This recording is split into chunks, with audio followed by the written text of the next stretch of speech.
আসসালামু আলাইকুম ভিউয়ার্স, আশা করি সবাই অনেক অনেক ভালো আছেন। কে কে ছোট মাছ খেতে একদমই পছন্দ করেন না, কিন্তু আজকের পর থেকে এই ছোট মাছটা যদি আপনারা একবার বাসায় করে খান তাহলে রোজ করে খেতে যাবেন।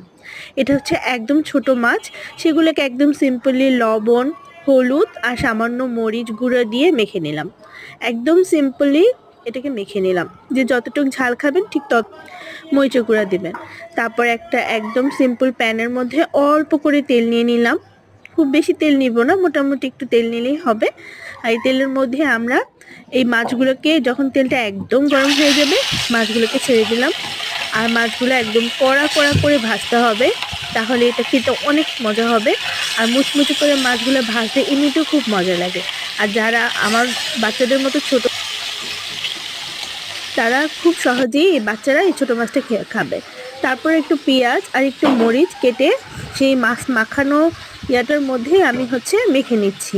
সুন্দর করে মেখে নিব, কোনো এক্সট্রা কিছুই দেওয়া লাগবে না। মাছ মাখানোর যেটা ছিল সেটাই, শুধু একটু আদা আর রসুন পেস্ট দিয়ে দিব। আদা রসুন পেস্টটা দিলে এটা খেতে অনেক মজা হয়। তারপর এটা নিয়ে আবার সুন্দর করে আমি মেখে নিচ্ছি। অল্প একটু হলুদ আর হয় দিবে, তাহলে দিতে পারেন, তাছাড়া সমস্যা নেই।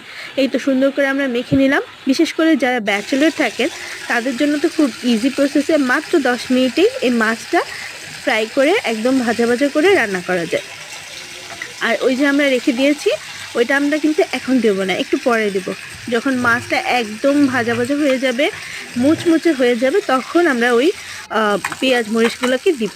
তো এই পর্যায়ে মাছটা ভাজতে একটু সময় লাগবে, 5 থেকে 10 মিনিট। যদি আপনি একটু মিডিয়াম আঁচে ভাজেন তাহলে 10 মিনিটের মধ্যে হয়ে যাবে। এই যে আমাদের মাছটা প্রায় 10 মিনিট পরে এরকম ভাজা ভাজা হইতেছে। একদম ভাজা ভাজা হইতে হবে। এই যে দেখা যাচ্ছে একদম ভাজা ভাজা হয়েছে। তো আমি মাছটাকে কি করব, এখন একটু সরিয়ে রাখবো। মাছটাকে সরিয়ে বলতে এখানে আমি মাছটা নামাচ্ছি না, জাস্ট একটু চাপিয়ে এই যে তেলটা মাছ থেকে হয়েছে, সেই তেলটার মধ্যে আমরা ছেড়ে দেবো আমাদের মাখানো সেই পেঁয়াজ আর মরিচের মিশ্রণটা। তো এটাকে খুব ভালো মতো আমরা পেঁয়াজ আর মরিচের মিশ্রণটাকেও একদম ক্রিস্পি ভাজা ভাজা করে নেব।